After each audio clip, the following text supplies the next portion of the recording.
పరిశుద్ధాత్మ దేవుడు మనకిచ్చినటువంటి వాక్యం మార్కు సువార్త 3వ అధ్యాయము 5వ వచనంలోకి వెళ్దాం. క్రొత్త నిబంధన పాఠ్య భాగంలో మార్కు సువార్త 3వ అధ్యాయము 5వ వచనం. తెలుగు బైబిల్లో ఉన్నటువంటి వాళ్ళందరూ కూడా తీయండి. తెలుగులో తీసినటువంటి వాళ్ళు తెలుగులో చదవండి. తమిళ బైబిల్ తీసినటువంటి వాళ్ళు తమిళ్లో చదవండి. ఇంగ్లీష్ బైబిల్లో ఉన్నటువంటి వాళ్ళు ఇంగ్లీష్లో కూడా చదవండి. அவர்களுடைய இருதய கடினத்தின் நிமித்தம் அவர் விசனப்பட்டு கோபத்துடனே சுற்றிலும் இருந்தவர்களை பார்த்து அந்த மனுஷனை நோக்கி உன் கையை நீட்டு என்றார். அவன் நீட்டினான். அவன் கை மறுகையை போல స్వస్థమాయిற்று. దేవునికి స్తోత్రం కలుగును గాక. తెలుగులో ఆయన వారి హృదయ కాఠిన్యమునకు దుఃఖపడి. తెలుగు బైబిల్ లేని వాళ్ళు ఉన్నారా ఇక్కడ? తెలుగు చదివిన వాళ్ళు లేరా?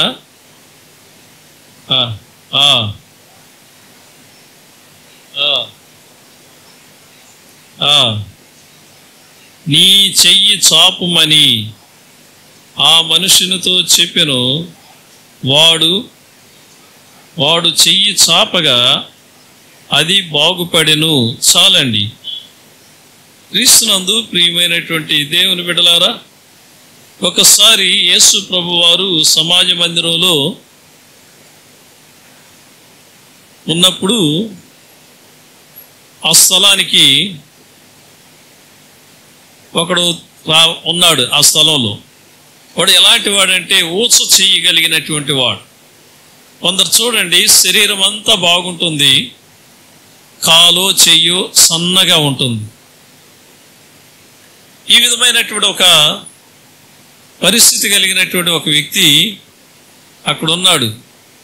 రత్తమ్మా రా, నేరుగా రా, ఇక్కడికి రా, లే, నా మాటని, నా చెల్లిలో నువ్వే నా మాటని, అది ఇట్లా నేరుగా రండి, ఇక్కడ సీట్లు ఉన్నాయి. సురేష మీరు ఎవరన్నా ఆయన కళ్ళ గారు అక్కడ. ప్రభువారు సమాజ మందిరంలో ప్రవేశించినప్పుడు అక్కడ ఒక ఊచ చేయగలిగినటువంటి వాడు ఉన్నాడు. ఈ ఊచ చేయగలిగినటువంటి వాడు ఎంతో కాలం నుండి మరి వాడు బాధపడుతున్నాడు. ఇలాంటి పరిస్థితుల్లో యేసు ప్రభు వారిని ఆయన మీద నేరం మోపాలని, ఈరోజు విశ్రాంతి దినం, ఎవరన్నా బాగు చేస్తాడేమో చూద్దామని ఆయనను నేరాలు తప్పులు మోపేదానికని ఒక గ్రూప్ ఉందండి. ఈ మనుష్య కుమారుని రూపంలో ఉన్నటువంటి దైవ కుమారుడైనటువంటి యేసు ప్రభు మీద నేరాలు మోపాలి, ఆయన మీద ఏదో ఒక అపరాధాన్ని మోపాలి, ఆయనలో ఏదో ఒక తప్పు కనిపెట్టాలని కాసుకొని ఉన్నటువంటి గుంపులు 3 గుంపులు ఉన్నాయి. ఆ గుంపులు ఏమేం గుంపులు? కొన్ని గ్రూపులు ఉన్నాయి. ఆ గ్రూపులు ఎవరెవరు? శాస్త్రులు, పరిసయ్యులు, హేరోదీయులు, సద్దుకాయలు, 4 గ్రూపులు ఉన్నాయి. ఈ 4 గ్రూపుల వారికి ధర్మశాస్త్రం బాగా తెలుసండి. దేవుని యొక్క వాక్యం చాలా బాగా తెలుసు వాళ్ళకి. అయినను వాళ్ళల్లో ఉన్న చెడు గుణం ఏంటంటే, దేవుని యొక్క కార్యాలు చేసే వాళ్ళని, దేవుని కార్యాలలో ఇన్వాల్వ్ అయి చేసే వాళ్ళని, వాళ్ళ మీద నేరాలు మోపడం, వాళ్ళని ఏదో ఒక రీతిలో వెనక్కి లాగే పనే చేస్తుంటారు వీళ్ళు. అంటే వీళ్ళకన్నా ఎవరు ఇక దేవుని పని చేయకూడదు, వీళ్ళకన్నా ఎవరు సరిగైనటువంటి రీతిలో దేవుని మాటలు బోధించకూడదు, మరి ఇంకెవరు అయినా దేవుని నామం పేరట స్వస్థతలు చేయకూడదు. అది వాళ్ళ యొక్క ఉద్దేశాలు. వాళ్ళకి కావాల్సింది ఏంటంటే, ఈ శాస్త్రులు, పరిసయ్యులకి, హేరోదీయులకి, సద్దుకాయలకి పేరు ప్రఖ్యాతులు కావాలి. వీళ్ళు సున్నం కొట్టినటువంటి సమాధులు. సమాధికి ఎంత పెయింటింగ్ చేసినా, ఎలాంటి పాలరాయితో సమాధి కట్టినా లోపల ఏముంటుంది? ఎముకలు ఉంటాయి, కంపు ఉంటుంది. ఇలాంటి మనస్తత్వం కలిగినటువంటి వాళ్ళు వీళ్ళు.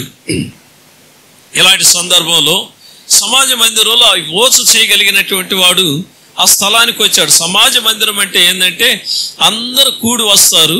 ఆ స్థలంలో ఒక దైవజనుడు అనేవాడు ధర్మశాస్త్రాన్ని తీసి చదివితే ఆ చదివిన దాన్ని విని వెళ్ళిపోవడమే వాళ్ళ పని. ఇక దాంట్లో ఉన్నటువంటి వివరాలు తవరాలు వాళ్ళకి తెలియదు, వీళ్ళు బోధించరు. అయితే ఇలాంటి పరిస్థితుల మధ్యలో మేరమ్మ, వందనాలు మేరమ్మ చెప్పిన మాటని నేను అక్కడ నిలబెట్టింది. సంఘ పెద్దలు ఏదన్నా చెప్తే వినండి తల్లి, రా నేరుగా రా, ఇక్కడికి రా, కవిత పక్కన కూర్చో, ప్రియమైనటువంటి దేవుని బిడ్డలారా, వీళ్ళు కనిపెట్టుకోని చూస్తున్నారు ఈయన మీద నేరం మోపాలని. ఎందుకని? విశ్రాంతి దినాన ఏ కార్యం చేయకూడదని మోషే ధర్మశాస్త్రం చెప్తా ఉంది.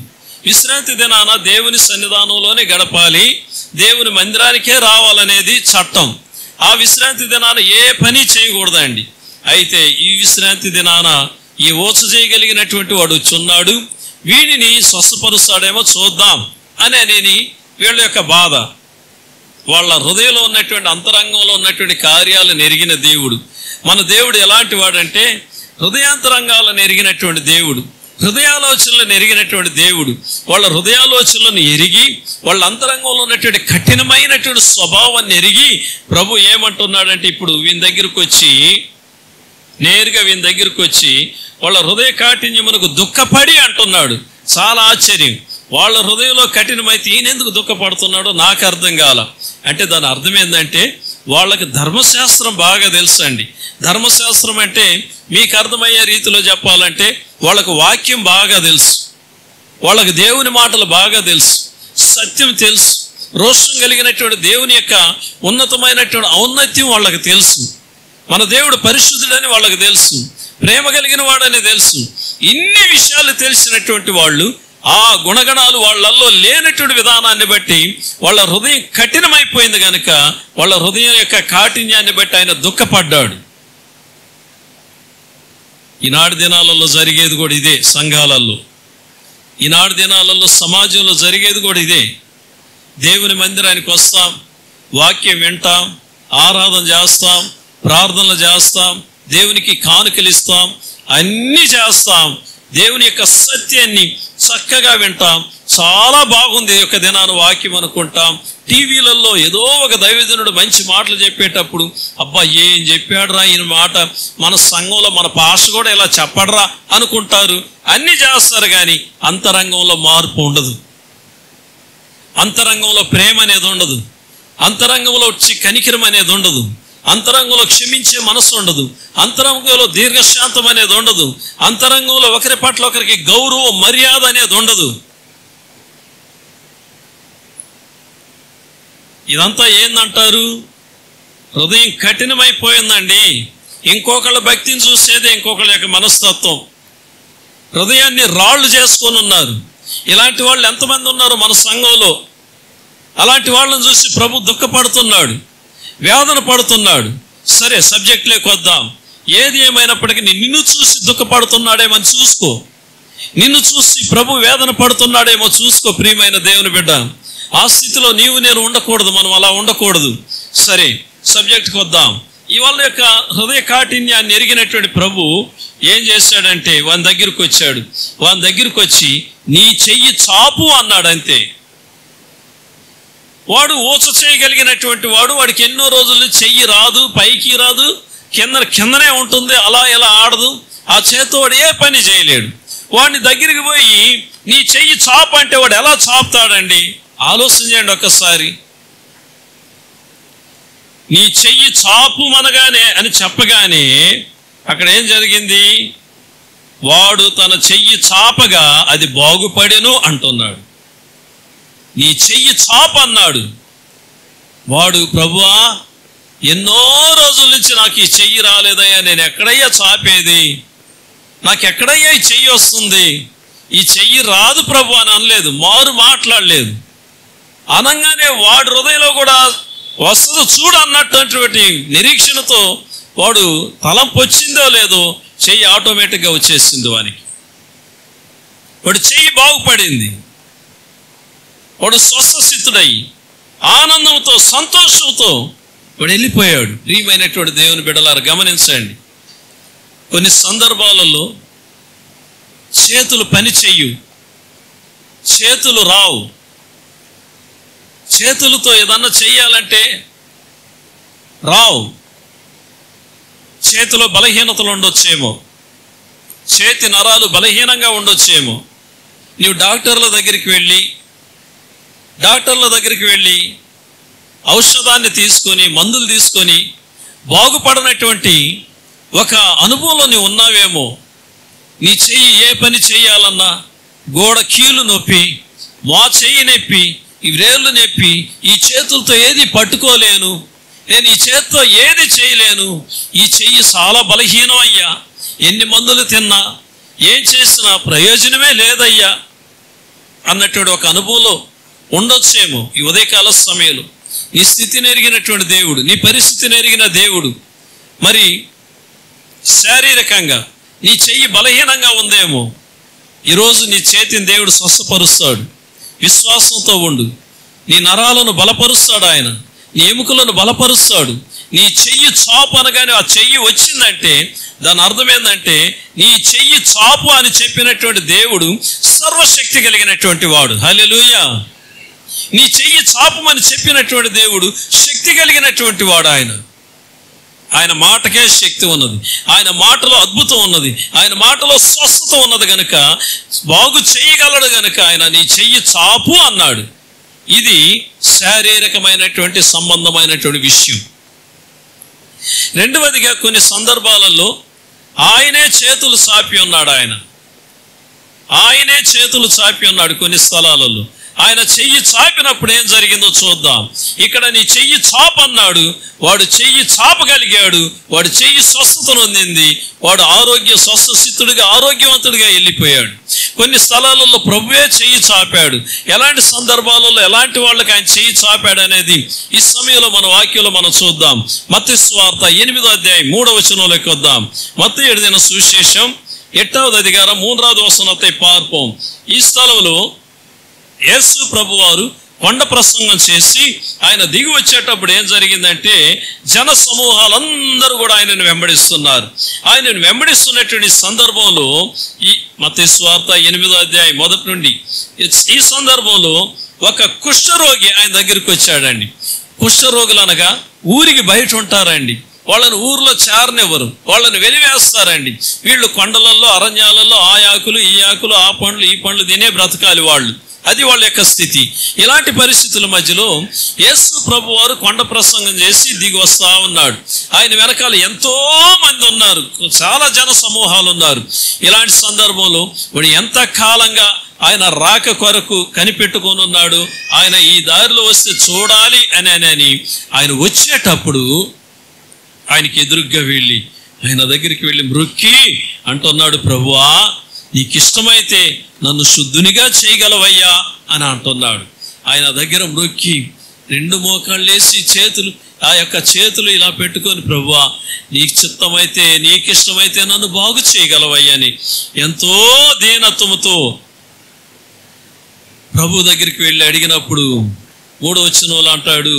3వ వచనంలో ఏముందంటే, అందుకు ఆయన చెయ్యి చాపి వాని ముట్టి నాకిష్టమే నీవు శుద్ధుడు కమ్మని చెప్పగా తత్క్షణమే వాని కుష్ఠరోగము శుద్ధి ఆయను. హల్లెలూయా, హల్లెలూయా, చెప్పండి హల్లెలూయా, హల్లెలూయా.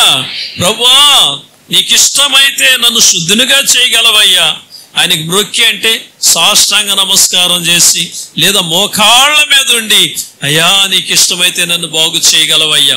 తగ్గింపు, ఓర్పు, నలిగినటువంటి స్థితి, కృంగినటువంటి స్థితి, కన్నీళ్ల బ్రతుకు అతనిది, చీకటి బ్రతుకు. అలాంటి పరిస్థితుల్లో అతని స్థితిని ఎరిగినటువంటి దేవుడు, వాని విన్నపాన్ని ఆలకించిన దేవుడు ఆయన చెయ్యి చాపి నాకిష్టమే నువ్వు శుద్ధుడు కమ్మని వాడిని ముట్టాడండి. ఆ క్షణంలోనే వాడిని విడిచిపెట్టి పారిపోయింది. ఇప్పుడు బాగుపడ్డాడు. ప్రియమైనటువంటి దేవుని బిడ్డలారా, కొన్ని సందర్భాలలో మనం అందరం కూడా బలహీనులమే, ఎంతో మందిమి. కొందరు ఆరోగ్యంగా ఉంటారు. ఆరోగ్యంగా ఉన్నటువంటి వారు దేవుని స్తుతించండి. మీ శరీరంలో ఏ రోగం లేనటువంటి వాళ్ళు దేవుని మహింపరచండి.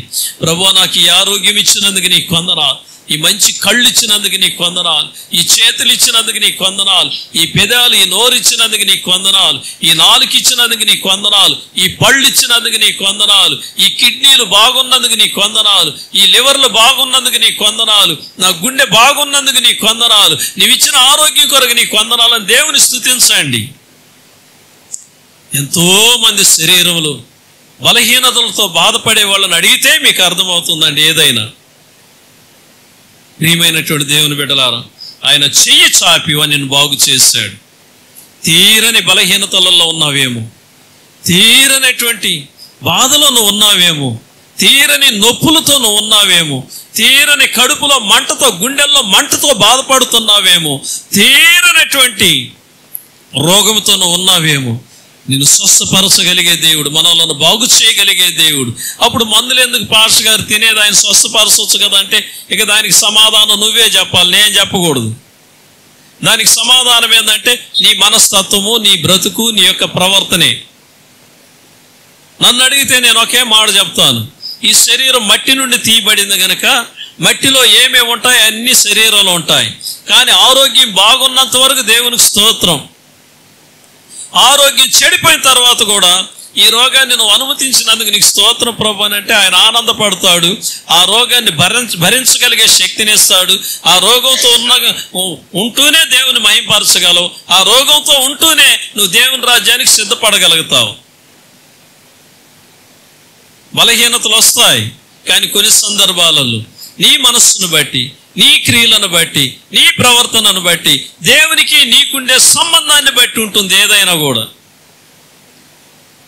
కనుక దేవుడు తప్పకుండా నీకు విడుదలనిస్తాడు, నీకు స్వస్థతనిస్తాడు, నువ్వు బాగుంటావు, నువ్వేం భయపడొద్దు. మూడవదిగా మనం చూసినట్లయితే ఇంకొక అనుభవాన్ని చూద్దాం. యేసు ప్రభు వారు ఆయన చెయ్యి చాపుతున్నాడు. దేనికి చాపుతున్నాడో చూద్దాం. ఈ సమయంలో మత్తయి సువార్త 14వ అధ్యాయము 31వ వచనాన్ని ఒకసారి మనం చూద్దాం. మత్తయి సువార్త 14వ అధ్యాయము 31వ వచనాన్ని మనం చూద్దాం. ఈ స్థలంలో జరిగినటువంటి ఒక సన్నివేశం ఏంటంటే, உடனே கையை நீட்டி அவனை பிடித்து அற்ப விசுவாசியே ஏன் சந்தேகப்பட்டாய் என்றார். దేవునికి స్తోత్రం. ప్రియమైన దేవుని బిడ్డలారా, యేసు ప్రభు వారు నీటి మీద నడుచుకుంటా వస్తున్నాడు సముద్రంలో. ఇలాంటి సందర్భంలో ధోనిలో ఉన్నటువంటి శిష్యులలో ఒక శిష్యుడు పేతురు ఏం చేశాడంటే, ప్రభువా నీకు ఇష్టమైతే నేను కూడా నీటి మీద నడిచి వస్తానయ్యా అని అన్నాడు. నీవు కానీ నీటి మీద ప్రభు నీవు సెలవిస్తే నేను నీటి మీద నడిచి వస్తానయ్యా అని అన్నాడు. నాకు తెలిసి అది పేతురుకి అనవసరమైనటువంటి విషయం. అది నడిచి వచ్చేవాడు ఆయన. నువ్వు ధోనిలో క్షేమంగా ఉన్నావు, నీకెందుకు ఈ యొక్క పెత్తనాలు? ఆయన వస్తాడు నీ దగ్గరికి, వచ్చి ధోనిలో ఆయన వచ్చి కూర్చుంటాడు కదా, నీకెందుకు? ఈ పేతురు ఏం చేశాడంటే, అయ్యగారు అయ్యా నేను కూడా నడుస్తానయ్యా అంటారు. ఇది పెద్ద తమాష. కొన్ని విషయాలు భలే ఉంటాయి. నేను ఆనాడు దినాలలో ప్రార్థనలు చేసేటప్పుడు ఎక్కడికన్నా పోతాం, నాకు కూడా శిష్యుల్లాగా ఉంటారు అటు ఇటు మనుషులు. ఒకప్పుడు అంతోని, ప్రభాకర్, మేము అందరం కూడా పోయి దెయ్యాలు ఉన్నటువంటి వాళ్ళకి ప్రార్థనలు చేసేవాళ్ళు బాగుపడ్డారు. ఇలాంటివన్నీ దేవుడు చేశాడు.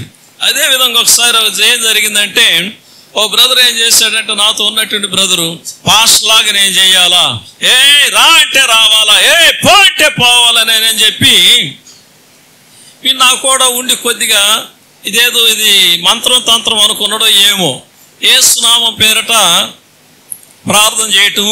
ఇప్పుడు ఏదన్నా సైతాన్ని రమ్మంటే రావటం, పొమ్మంటే పోతున్నాయి అతను చేస్తుంటే. చివరిలో ఏం జరిగిందంటే, ఇప్పుడు ఆ విధమైనటువంటి గిఫ్ట్ ఉన్నప్పుడు అలాంటి దైవజనులు బాగుండాలి. ఉన్నటువంటి సేవ పోయి తాగుబోతైపోయి నడిబజార్ల పాలై కూర్చొని ఉన్నాడు ఇప్పుడు ఆ బ్రదరు. ఇది ఎలా ఉంది? నేను భూషణ పాఠశాలే చేయాలని అనుకోవటం తప్పులేదు, తప్పని నేను అన్నాను. దేవుడు నీకు ఆ అధికారంగా ఇస్తే, దేవుడు నీకు ఆ తలంతుగా నిచ్చుంటే, అది దేవుని చిత్తమై ఉంటే నువ్వు పొందుకో, నువ్వు వాడబడు, తప్పులేదు.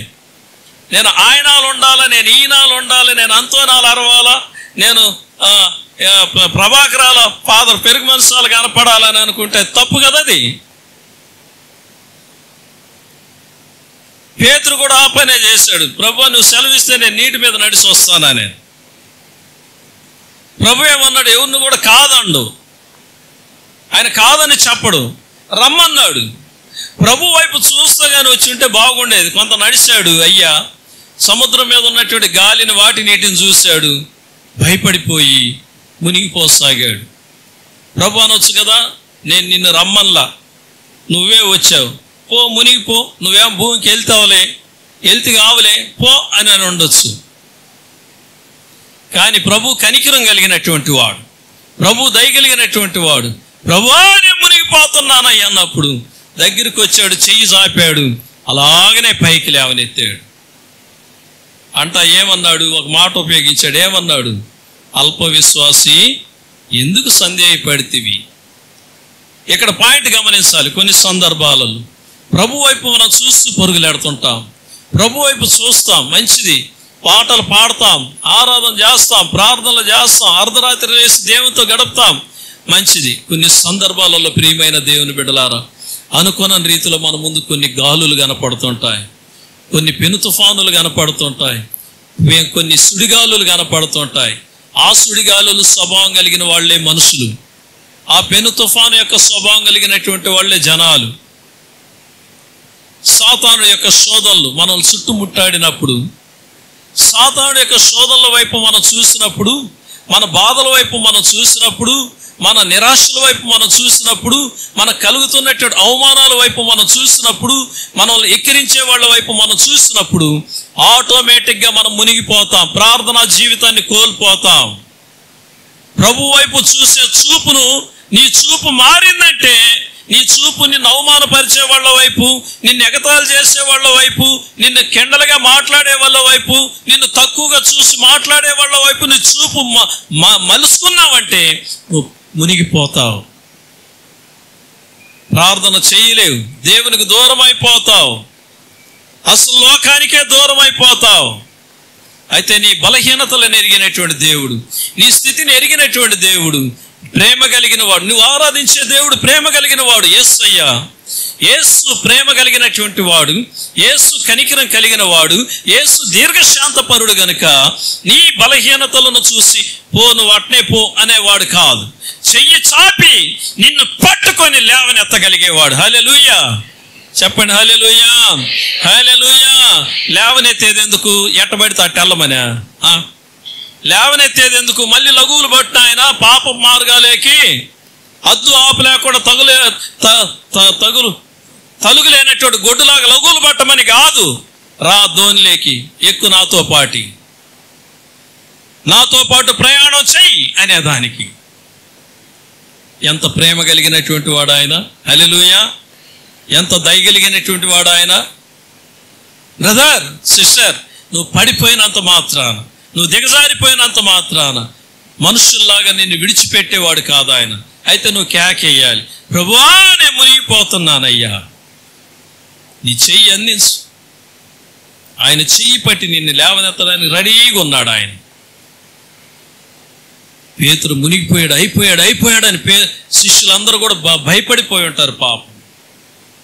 ప్రియమైన దేవుని బిడ్డలారా, ఉదయకాల సమయంలో చెయ్యి పట్టి లేవనెత్తేవాడు, చెయ్యి చాపి ప్రభువా నీకు ఇష్టమైతే నన్ను బాగు చేయి ప్రభు అనేటప్పుడు, నాకిష్టమే, నువ్వు బాగుపడి ముట్టి నిన్ను బాగు చేయగలిగేవాడు. కొన్ని సందర్భాలలో నువ్వు చెయ్యి చాపకపోయినా, నువ్వు సైలెంట్గా ఉన్న ఆయన ముందు నువ్వేం ప్రార్థన చెయ్యాలనో, నువ్వేం విన్నపించాలనో, నువ్వు ఎలా విజ్ఞాపన చెయ్యాలనో శాతకాకపోయినా ఆయన దగ్గరకు వచ్చి నువ్వు మౌనంగా ఉంటే చాలు, నిన్ను బాగు చేస్తాడు ఆయన. నీ చెయ్యి చాపు అంటాడు అంతే, ఒక్క మాట అంటాడంతే, నీ చెయ్యి చాపు. కొన్ని సందర్భాలలో నీ చెయ్యి చాపే అనుభవాలు కొన్ని ఉన్నాయి. ప్రభు వైపు చాపు నీ చేతులు. కొందరు చూడండి, ఆరాధన చేసేటప్పుడు అందరూ చేతులు పైకెత్తి ప్రభువుని ఆరాధన చేద్దామంటే ఇది చూడండి, ఏమో వాళ్ళు సొమ్ము పోయినట్టు.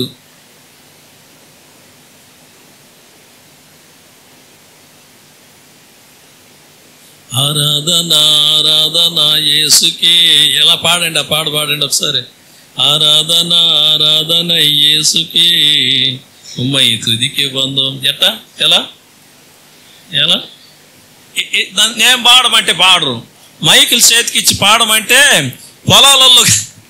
పొలాలలో కొని కోయిలు అరిసినట్టు అరుస్తూ ఉంటారు.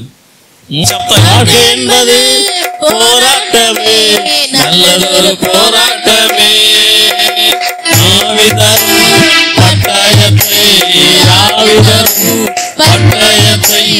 எடுத்து போராடி வெற்றி பெறு, எடுத்து போராடி வெற்றி பெறு. மாணவனே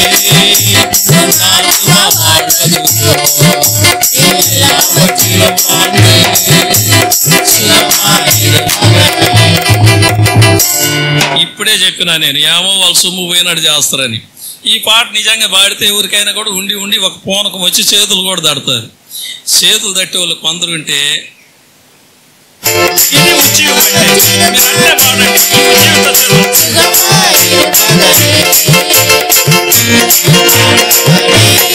ఏ సబ్జెక్టు మీద చెప్తా ఉన్నాను నేను? పేతురుని గురించా? సరే, నేను మర్చిపోయాను, వాళ్ళని చూసి నేను మర్చిపోయాను.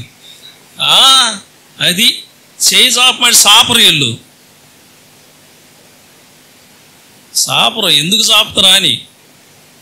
ప్రియమైనటువంటి దేవుని బిడ్డలారా, ఏది ఏమైనప్పటికీ ఈ ఉదయకాల సమయంలో దేవుని వైపు చేతులు సాపే అనుభవం అయ్యా నేను చెప్తున్నది.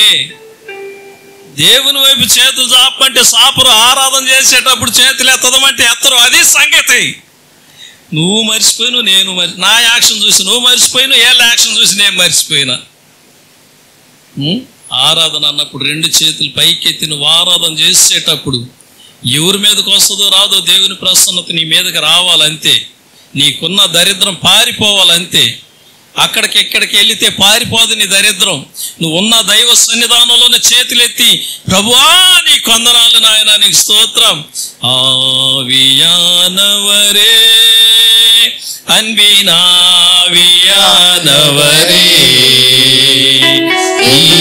போவாரும் இறங்கிவாரும் నీ మీదకి పరిశుద్ధాత్మ దేవుడు దిగి వచ్చి పక్కన వాళ్ళు కూడా చెమటలు పోసి దమాన పడిపోవాలి. నేను ఎగతాళికి చెప్పాలా నేను? అది ఇది బాగొట్టి దేవుని సన్నిధానంలో చేతులెత్తి, అయ్యా నా గోళ్ళన్నీ నొప్పులైతే నేను చేతులు ఎత్తలేకపోతే నేను ఆడెత్తేనయ్యా చేతులు. నీ గోళ్ళ నొప్పులు నీకు చేతులు నొప్పులైతే ఎత్తాల్సిన పనేలే. నీ చేతులు ఒకరోజు ఎత్తగలిగే శక్తిని దేవుడు నీకు ఇస్తాడు, నీకు ఆరోగ్యాన్ని ఇస్తాడు. ప్రియమైన దేవుని బిడ్డలారా, దేవుని యొక్క వాక్యంలో మనం చూస్తున్నట్లయితే ఇది దినవృత్తాంతముల 2వ గ్రంథంలో మనం చూస్తే 2వ దినవృత్తాంతముల గ్రంథం 6వ అధ్యాయము 13వ వచనం, 2వ నాళాగమం 6వ అధికారం 13వ వచనం. సొలొమోను మహారాజు ఎలా ప్రార్థన చేశాడో చూడండి. சாலமோன் 5 முழ நீளமும் 5 முழ அகலமும் 3 முழ உயரமுமான ஒரு வெண்கல பிரசங்க பீடத்தை உண்டாக்கி அதை நடு பிரகாரத்திலே வைத்திருந்தான். அதன் மேல் அவன் நின்று இஸ்ரவேலின் சபையார் எல்லாருக்கும் எதிராக முழங்காற்படியிட்டு தன் கைகளை வானத்திற்கு நேராக விரித்து, దేవునికి స్తోత్రం కలుగునుగాక.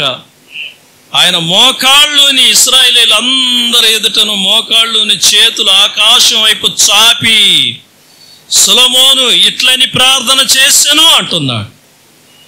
నిజంగా ప్రియమైన దేవుని బిడ్డలారా, స్థలంలో కూడా ఉన్నారు చేతులు చాపి ప్రార్థన చేసేవాడు.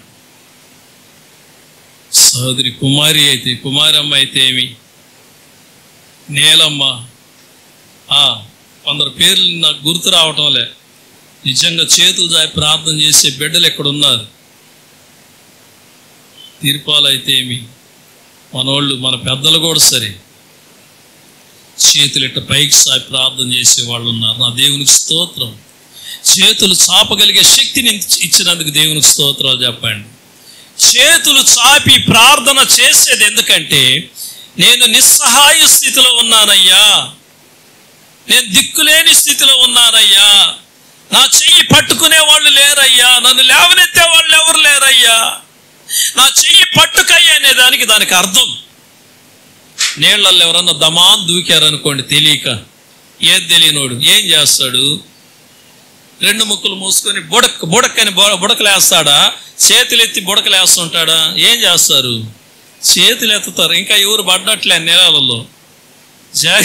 పడనందుకు దేవుడు స్తోత్రాలు చెప్పండి. మన ఊర్ల దగ్గర బావిలో దూకుతుంటారు అత్తాకోడలు తగువులు వేసుకొని. అప్పుడప్పుడు ఏం చేస్తారంటే తెల్లవారుజామునే వాళ్ళకి తగువులు పడే, తెల్లవారుజామున కాదు పొద్దుగుకేటప్పుడే తగువులు పడతాయి వాళ్ళకి. ఒకళ్ళు పనికి పోతారు, ఒకళ్ళు ఇంట్లో ఉంటారు. ఈ ఇంట్లో పని చేస్తున్న వాళ్ళు ఎవరో ఒకళ్ళు ఏదో కొదువు చేస్తారు, గందరగోళం చేసి నేను బావిలో దూకుతానని వెళ్తా పోయి వాళ్ళు ఏం చేస్తారంటే, ఆ రోజుల్లో కరెంటే పాడా, బావి పక్కన ఉన్న ఇంతలా రాయిని బావిలో దమానేసిపోయి ఏదన్నా ఒక చెట్టు కింద దాముకుంటుంది ఈ కోడలు. ఈ జనాలందరూ ఏం చేస్తారంటే, దూకిందిరా పిల్ల సచ్చిందిరానేని శాంతాలు వేసుకొని దూకి, ఆ రోజుల్లో కరెంటా పాడ, లాందర్లు గేందర్లు వేసి ఏం కనపడద్ది, ఏదిరా పిల్ల కనపడలేదంటే మునిగిపోయిందేమో చూడరా అంటు. ఏడ మునిగేది అందరు బావి కాడుంటే ఈ పిల్ల పోయి లక్షణంగా ఇంట్లో పోయి మంచం కింద పడుకొని ఉంటుంది. ఇట్లాంటి పనులు చేసిన వాళ్ళు ఎవరన్నా ఉన్నారు ఈడ? లేరు కదా. రైట్. దేవుడికి స్తోత్రం. ప్రియమైనటువంటి దేవుని బిడ్డలారు, చేతులు ఎందుకు ఎత్తుతారంటే, అయ్యా నేను అయిపోతున్నాను పట్టుకోండి అనేదానికి. సరేనా? రైట్. చేతులు ఇంకొకరు కొందరు జాపుతారు. ఎందుకే జాపుతారంటే, ఈ రైల్వే స్టేషన్లలో ఈ వేరుశనకాయలు అవి అమ్ముకొని ఈ ముసలోళ్ళు ఇటు అటు బండి వచ్చేది తెలియక ఈ బుట్ట నెత్తిని పెట్టుకుని దిగతారు. అవతల ప్లాట్ఫామ్ మీద పెడతారు, బండి వస్తుంది అయ్యా పుడింగ్ అని అంటారు. ఎందుకని? పట్టుకొని లాగమని. అంతేనా? ఇది చేతులు ఎత్తేదానికి. మీలో అందరు బాగున్న వాళ్ళు చేతులు ఎత్తబాకండి. ఇప్పుడు మనం ప్రార్థన చేద్దాం. పరిస్థితులు బాగలేని వాళ్ళు మాత్రం చేతులు ఎత్తి, అయ్యా నా జీవితాన్ని సరిచేయి ప్రభువా, నా స్థితిని సరిచేయి ప్రభువా. చూడండి 6వ అధ్యాయంలో 29వ వచనంలో ఎలా ఉందో చూడండి. అదే మాట, అదే అధ్యాయంలో 6వ అధ్యాయం 29వ వచనం.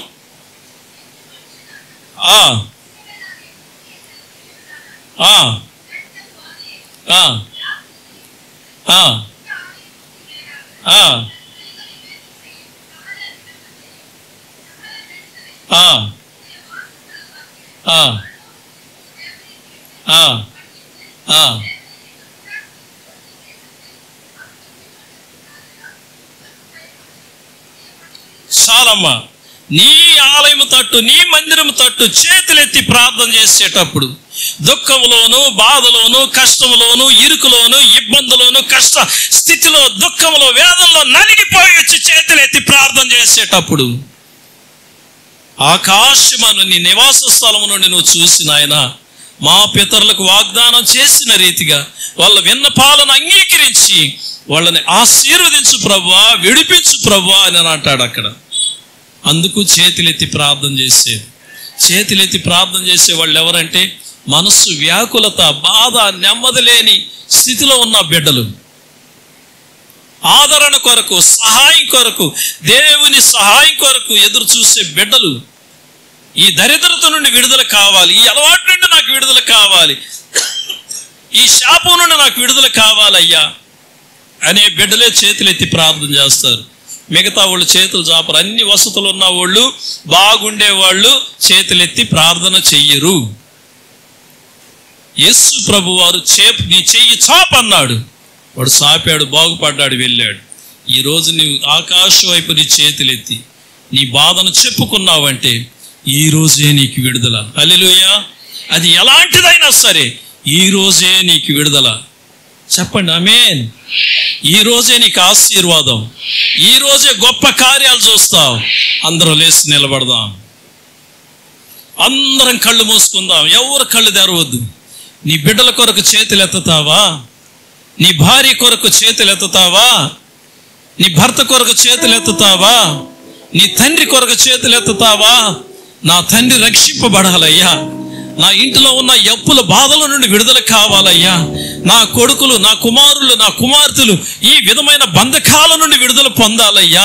అయ్యా, ఈ రోగము నుండి నాకు విడుదల కావాలయ్యా, నా కుటుంబంలో ఉన్నటువంటి దరిద్రం పారిపోవాలయ్యా, నా కుటుంబంలో నీ కన్నీరు పారిపోవాలయ్యా.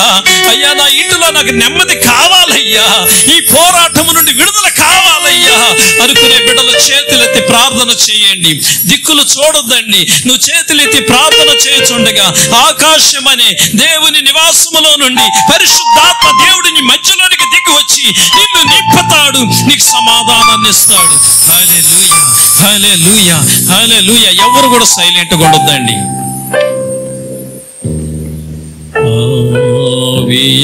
ஆவியானவரே அன்பினாவியானவரே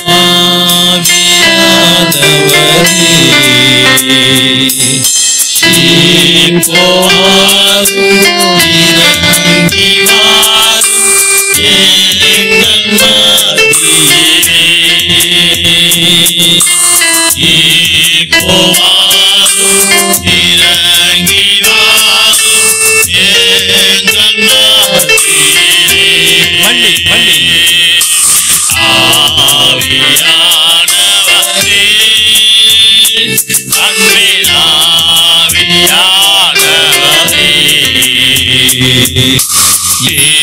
இப்போவாரும் இறங்கி வாரும் எங்கள் மத்தியிலே. இப்போவாரும் இறங்கி வாரும் எங்கள் மத்தியிலே.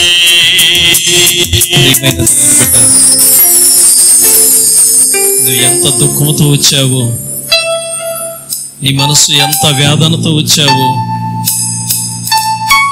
నీ మనసులో ఏ వేదన ఏ దుఃఖం ఉన్నదో ఇప్పుడు నీ చేతులలో శక్తి ఉంటే, నీ చేతులలో బలం ఉంటే రెండు చేతులు పైకెత్తి, ప్రభువా ఈ బాధ నుండి నాకు విడుదలను దయచేయి నాయనా. నీ తండ్రి రక్షింపబడాలంటే యవన బిడ్డ, నీ తండ్రి రక్షణ కొరకు ప్రార్థన చెయ్యి. నా తండ్రిని దర్శించయ్యా, మా అన్నోళ్ళను దర్శించు నాయన. మా అన్నోళ్ళ త్రాగుడు నుండి విడుదల పొందాలయ్యా. నా కుమారులు త్రాగుడు నుండి విడుదల పొందాలయ్యా. నేను ఈ పాపము నుండి విడుదల పొందాలి నాయన. నేను ఈ రోగము నుండి విడుదల పొందాలయ్యా. నా మక్కిలో ఉన్న నొప్పి పారిపోవాలయ్యా. నా కాలు, నా సడుగులో ఉన్న నొప్పి నన్ను విడిచి పారిపోవాలయ్యా. నా మోకాల్లో ఉన్నటువంటి బాధ పారిపోవాలయ్యా. అరిగిపోయిన నా మోకాల చెప్పులకు శక్తిని దయచేయి నాయనా. నా గుండెల్లో ఉన్న ఈ భారానికి విడుదలను దయచేయి నాయనా. అయ్యా, అమ్మా, ఇప్పుడు నీలో ఉంది ప్రభు యొక్క అనుగ్రహాన్ని పొందేది. నా గర్భసంచిలో ఉన్న ప్రాబ్లాలను తీసివేయి నాయన. నాకు ఆరోగ్యాన్ని దయచేయి నాయన. నిస్సాక్షిగా నిలబెట్టుకో ప్రభువా. ఇది మొదలుకొని నీ బిడ్డగానే బ్రతకాలయ్యా. ఇది నీ చేతిలో ఉందమ్మా. రెండు చేతులు పైకెత్తి నువ్వు కార్చే కన్నీళ్లు ప్రభు చూస్తున్నాడు. తల్లి, అమ్మా, సిస్టర్, నీ కన్నీరు ప్రభు చూస్తున్నాడు. నీ హృదయంలో ఉన్న వేదన ప్రభు చూస్తున్నాడమ్మా. అయ్యా బ్రదర్, బాల్కనీలో ఉన్న బ్రదర్, నువ్వు అనుకోవచ్చు నేను బాగుపడనా, ఇక నా స్థితి ఇంతేనని. లేదు, యేసు నిన్ను ప్రేమిస్తున్నాడు. నీ స్థితిని మారుస్తాడయ్యా. అమ్మా, నీ స్థితిని మారుస్తాడు. నీ స్థితిని మార్చడానికి ఆయన నీతో మాట్లాడుతున్నాడు. ఆయన నీతో మాట్లాడాడు. ఆయన ఇప్పుడు యేసయ్య నీతో మాట్లాడాడు. నీ ఇంట్లో ఉన్న దరిద్రాన్ని, నీ ఇంట్లో ఉన్న శాపాన్ని తరిమి కొట్టడానికి ఆయన నీ ముందే నిలబడి ఉన్నాడు. ఆయన నీ ముందే ఉన్నాడు. చాపు నీ చెయ్యి అంటున్నాడు. నువ్వు చెయ్యి చాపితే ఆయన పట్టుకుంటాడు. ఆయన ఇప్పుడు హల్లెలూయా, హల్లెలూయా, నిన్ను పట్టుకొని లేవనెత్తుతాడు. నేను మునిగిపోయాను, ఇంకేమి లేదు నా బ్రతుకు అనుకుంటున్నావేమో. లేవనెత్తుతాడు ఆయన, లేవనెత్తుతాడు ఆయన. పట్టుకుంటాడు నీ చెయ్యి. ఈ రోజు నుంచి నీ బ్రతుకులో మార్పు, నీ బిడ్డలలో మార్పు, నీ కుటుంబంలో మార్పు, నీ కుటుంబంలో మార్పు, నీ స్థితి మారును. నీ కన్నీరును సంతోషంగా మార్చగలిగేవాడు ఆయన. చెయ్యి, ప్రార్థన చెయ్యి. సైలెంట్గా ఉండకు సైలెంట్గా. కన్నీరంతా తుడచి వేసి నీ కౌగిలిలో నెమ్మదిని తుడిచి కన్నీరంతా తుడిచి వేసి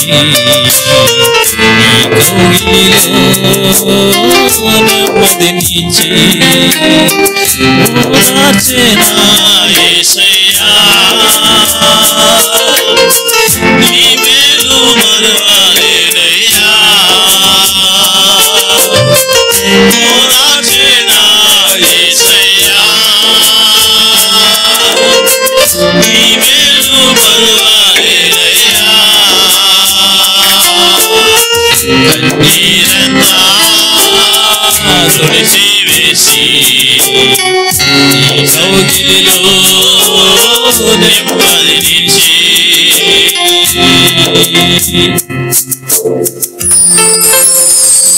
సోలిపోకు ప్రభువా, నా కడుపున నాకెంతమంది బిడ్డలు ఇచ్చారు. నా కడుపును పుట్టిన బిడ్డల ద్వారా నాకు నెమ్మది లేదయ్యా. నా కడుపును పుట్టిన నా బిడ్డల ద్వారా నాకు సమాధానం లేదయ్యా. నా బిడ్డలను సంధించు నాయన. అడుగు, నీ నోరు తెరిచి అడుగు. నీ పట్ల అద్భుతం చేయడానికే నా ప్రభు నీ ముందున్నాడు.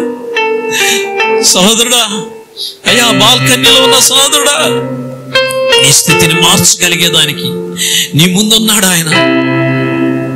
అయ్యా, నాకు ఈ అలవాటు నుండి నాకు విడుదల దయచి. ఎవరు బిడ్డ, నా తల్లిదండ్రులకు చెడ్డ పేరు తెచ్చి ప్రవర్తన నాలో ఉంటే తీసివేయి నాయన. అడుగు ప్రభు, ఈ అప్పులలో ఉన్నావు నాయన. నా బిడ్డలు ఈ యొక్క అప్పులలో ఉన్నారయ్యా. నా బిడ్డలు ఇలాంటి పోరాటాలలో ఇరుక్కోనున్నారయ్యా. నా బిడ్డలకి విడుదల దయచేయి నాయన. నా కుటుంబానికి విడుదల దయచేయి నాయన. అడుగు అడుగు, నా భర్తను మార్చు నాయన. మారు మనసు లేని జీవితాలు మాకు వద్దు నాయన. రక్షణ లేని జీవితాలు మాకు వద్దు నాయన. నీ రక్తము చేత కడుగయ్యా. నీ రక్తాన్ని నా కుటుంబంలో చల్లు నాయన. నీ రక్తాన్ని నా బిడ్డల మీద చల్లు నాయన. నీ చెయ్యి చాపి మమ్మల్ని పట్టుకో నాయన. మమ్మల్ని లేవనెత్తు నాయన. మమ్మల్ని విడిపించు నాయన. అడుగు, తెరువు, నీ నోరు తెరువమ్మ. సైలెంట్గా ఉండకమ్మా అయ్యా, సైలెంట్గా ఉండకు. హల్లెలూయా హల్లెలూయా హల్లెలూయా హల్లెలూయా హల్లెలూయా హల్లెలూయా హల్లెలూయా హల్లెలూయా. చెయ్యి, ప్రార్థన చెయ్యి. అడుగు అడుగు. నీ దేవుడు, నా దేవుడు ఆయన. నీ కొరకు నా కొరకు ప్రాణమిచ్చిన యేసయ్య. నిన్ను సంతోషంగా చూడాలనేది ఆయన చిత్తం. నువ్వు ఏడ్చేది ఆయన చిత్తం కా. నువ్వు దిగులుతో విచారంతో కురింగిపోయేది ఆయన చిత్తం కా. నువ్వు సంతోషంగా ఉండాలనేది ఆయన చిత్తం. నువ్వు ఆనందంగా ఉండాలనేది ఆయన చిత్తం. ప్రభువా, ఎంతమంది బిడ్డలైతే కళ్ళనీళ్లు కార్చి వారి బిడ్డల రక్షణ కొరకు అడిగారు. వాళ్ళ కుమారులను మీరు మార్చండి. వాళ్ళ కుమారుల యొక్క స్థితిని మార్చుము నాయన. వాళ్ళ కుమార్తెల స్థితిని మీరు మార్చండి. వాళ్ళ భర్తల స్థితిని మీరు మార్చండి. ఎంతమంది అయితే కన్నీళ్లు గార్చి నా స్థితి ఇది ప్రభు అని చెప్పి అడిగారు. వాళ్ళ స్థితిని నువ్వు మార్చబోతున్న విధానాన్ని బట్టి నీకు వందనాలు. మా సంఘంలో ప్రభును గొప్ప కార్యాలు చేయబోతున్నందుకు నీకు వందనాలు నాయన. నీ చేయబోతున్న అద్భుతమైన కార్యాల కొరకు, నీ చేయబోతున్న ఆశ్చర్యమైన కార్యాల కొరకు నీకు వందనాలు. అప్పుల బాధలలో మునిగి తేలుతున్న బిడ్డలను అప్పుల బాధలలో నుండి బయటికి తీసుకొని రా ప్రభువా. పాపములో ఉండి మునిగి తేలుతున్న బిడ్డలను పాపము నుండి విడుదలను దయచేయి ప్రభువా. రోగాలతో ఉన్న బిడ్డలని మీరు ముట్టండి స్వామి. మీరు స్వస్థపరచండి నాయన. భయం భయం భయం భయం అని ఆత్మచేత ఉన్నటువంటి బిడ్డలు వారి భయాల నుండి ఈ రోజే విడుదలను దయచేయమని అడుగుతున్నాను స్వామి. త్రాగుడుకు దాసులై బయటికి రాలేని బిడ్డలను మీరు ముట్టి మీరు బాగు చేయండి నాయన. కుటుంబాలలో భార్య భర్తల మధ్యలో, తల్లిదండ్రుల బిడ్డల మధ్యలో సమాధానాన్ని దయచేయండి. కుటుంబాలలో మంచి ప్రార్థన ఆత్మను దయచేయండి ఆయన. ఈ ప్రార్థనకు వచ్చిన బిడ్డలందరినీ మీరు దీవించండి. యేసు నామములో అడుగుతున్నాను తండ్రి. చెప్పండి ఆమేన్. హల్లెలూయా హల్లెలూయా హల్లెలూయా. అట్నే ఉండండి. అందరికి తెలిసిన పాట పాడుచుండే కానుకలు ఎత్తబడతాయి. అయితే ఇది సందా పాట కాదు, జనరల్గా పాడే పాట. అందరం కలిసి పాట పాడదాం. స్తోత్రం రాజా, స్తోత్రం నాయన. పరిశుద్ధ జీవం కలిగిన దేవ, నీకు వందనాలు, స్తుతులు, స్తోత్రాలు ప్రభు నాయన. ఈ దినము ప్రభు నాయన నువ్వు మాట్లాడిన పాటను బట్టి నీకు స్తోత్రులు రాజా. అయ్యా, మా జీవితాలలో ప్రభు నాయన అవిశ్వాసం లేకుండా ప్రభు నాయన విశ్వాసాన్ని ప్రభ కలిగి జీవించడానికి సహాయం చేయండి ప్రభు నాయన. కూడి వచ్చిన ప్రతి బిడ్డను మీరు ఆశీర్వదించండి నాయన. ప్రత్యేకంగా ప్రభు నాయన మే నెల 19 జరగబోతున్న వివాహ కార్యక్రమం బట్టి స్తోత్రములు ప్రభు నాయన. నా సహోదరి రమణమణి ప్రభు తన భర్తని ప్రేమించిన రెండో కుమారుని బట్టి ప్రార్థిస్తున్నాం ప్రభు నాయన. మే 19వ తారీఖు జరిగిన వివాహ కార్యక్రమాలు అంతట్లో కూడా ప్రభు నాయన నీ సన్నిధిని ఉంచండి ప్రభు. నీకు స్తోత్రం నాయన. మహిమగలిగిన యేసయ్యా నీకు వందనాలు ప్రభు నాయన. అంత మాత్రమే కాకుండా ప్రభు నాయన అయ్యా VBS కార్యక్రమం ప్రభు నాయన ఈ దినం నుండి ప్రారంభం అవుతుండగా ప్రభు నాయన అయ్యా మీరు ప్రభు నాయన అయ్యా చిన్న బిడ్డలకు ప్రభు నాయన నీ ఆదరణ ఉంచండి ప్రభు నాయన. దీన్ని జరిపిస్తున్న ప్రభు నాయన అయ్యా VBS కొరకు నాయన ప్రయాసపడుతున్న ప్రతి టీచర్స్ను ప్రభు నీ ఆధీనంలో ఉంచుకో ప్రభు. నీకు వందనాలు రాజా. అంత మాత్రమే కాకుండా ప్రభు నాయన అయ్యా సాక్ష్యం ఇచ్చిన బిడ్డల కొరకు ప్రార్థిస్తున్నాం ప్రభు నాయన. ఆ బిడ్డలను దీవించండి అయ్యా, ఆశీర్వదించండి ప్రభు. నీకు స్తోత్రం నాయన. ఈ ఎండలకు ప్రభు నాయన ఏ బలహీనతలు రాకుండా సహాయం చేయండి ప్రభు నాయన. ప్రత్యేకంగా హాస్పిటల్లో ఉన్న ప్రభు నాయన నా సహోదరి మాణిక్యం బట్టి ప్రార్థిస్తున్నాం ప్రభు నాయన. నీ బిడ్డకు మంచి ఆరోగ్యాన్ని మీరు కలుగు చేయండి ప్రభు నాయన. యేసయ్యా ఎత్తబడిన కానుకలను ప్రభు నాయన నీ రాజ్య వ్యాప్తికి నాయన అయ్యా మీరు ఉపయోగపరచండి ప్రభు నాయన. యేసయ్యా ఈ సమయంలో ప్రభు నాయన కూడి వచ్చిన ప్రతి కుటుంబాన్ని మీరు ఆశీర్వదించి దీవించమని యేసు నామమున అడిగి వేడుకుంటున్నాను తండ్రి. ఆమేన్. పరలోకమందున్న మా తండ్రి, నీ నామం పరిశుద్ధపరచబడును గాక, నీ రాజ్యం వచ్చును గాక, నీ చిత్తం పరలోకమందు ఎలాగ నెరవేర్చున్నది భూమి యందున అలాగే నెరవేరును గాక. మా నిదినాహారం నేడు మీరు మాకు దయచి మా రుణస్తులు మేము క్షమించిన ప్రకారం మా రుణములను క్షమించు, మా శోధలేక దృష్టిని తెప్పించు. ఎందుకంటే రాజ్యమును బలమును మహిమ నిరంతరము నీవై ఉన్నావు తండ్రి. ఆమేన్. ఆశీర్వాదముల్ మా మీద వర్షింపచేయు మీషా, ఆశతో నమ్మియున్నాము నీ సత్య వాగ్దానము. ఈ మాయి మీద కుమ్మరించుము దేవా, కమ్మర ప్రేమ వర్షంబుల్ కుమ్మరించుము దేవా. ఆమేన్. ఆశీర్వాదం.